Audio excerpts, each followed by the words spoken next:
तीन खास मेहमान इस वक्त हमारे साथ जुड़ गए हैं। हमारे साथ अभिषेक झा जी जेडीयू से जुड़ गए हैं, डॉली शर्मा जी कांग्रेस से जुड़ गए हैं, इसके साथ ही शाहनवाज हुसैन बीजेपी। सबसे पहले शाहनवाज जी आपका रुख करते हुए, जितना प्रत्याशित था उससे ज्यादा सीटें आपकी पार्टी की आ रही हैं। ये जाहिर तौर पर सेलिब्रेशन का मौका तो है ही, लेकिन साथ ही उन लोगों को भी यहाँ पर आत्म मंथन करने की जरूरत है जो लगातार ये कह रहे थे कि पिछली बार वोट परसेंटेज कम हुआ था, इस बार ज्यादा हुआ है, तो एक तरफा मतदान जा रहा है। लेकिन एक तरफा तो आप ही के गठबंधन को चला गया।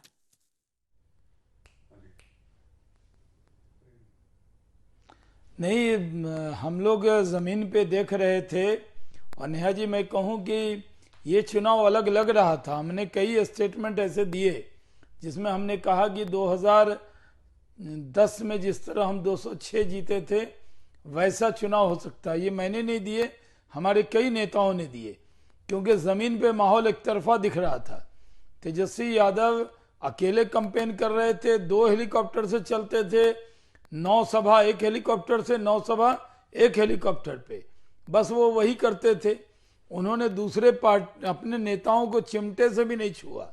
उनके पार्टी में उनको ये लग रहा था वो जो घोषणा पत्र तेजस्वी का वादा, तेजस्वी ये उनको लग रहा था कि जैसे हम लोग मोदी का नाम लेते हैं 10,000 वोट से हो सकता है वो अपनी सीट भी हार जाएं। क्या काम नहीं किया? क्या यादवों ने भी उन्हें वोट नहीं किया?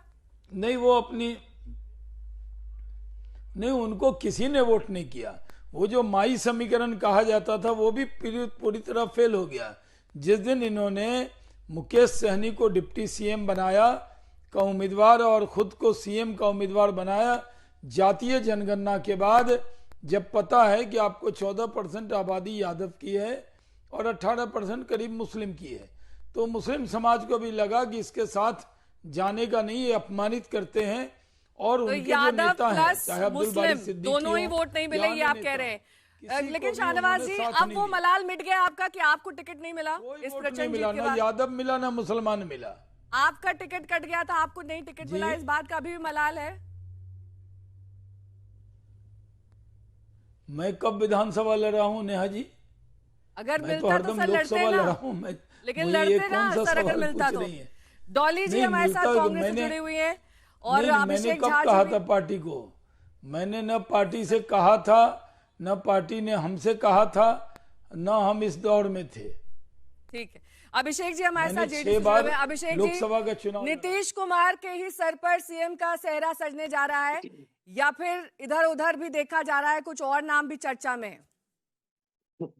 बिहार के लोगों ने हमेशा कहा है कि नीतीश हैं तो निश्चिंत हैं, और बहुत तरह की स्क्रिप्ट नीतीश कुमार जी के बारे में गढ़ी गई, कही गई, लेकिन जब भी नीतीश कुमार जी पर व्यक्तिगत आक्षेप लगते हैं, उनके बारे में कोई कुगत स्टोरी चलाई जाती है, बिहार के लोग उनको इतनी ताकत देते हैं, इतना आशीर्वाद देते हैं कि नीतीश कुमार जी राजनीतिक रूप से और सशक्त होकर उभरते हैं। और अब तो वही गाना गाने का मन कर रहा है कि जिनसे बिहार का माथा हरदम ऊंचा, जिनके इनके जैसा मिले न कोई दूजा, दिल से दुआएं आशीर्वाद और प्यार हो, बिहार में बहार हो। और बिहार के लोगों ने साबित किया है कि बिहार में बहार है, नीतीश कुमार है।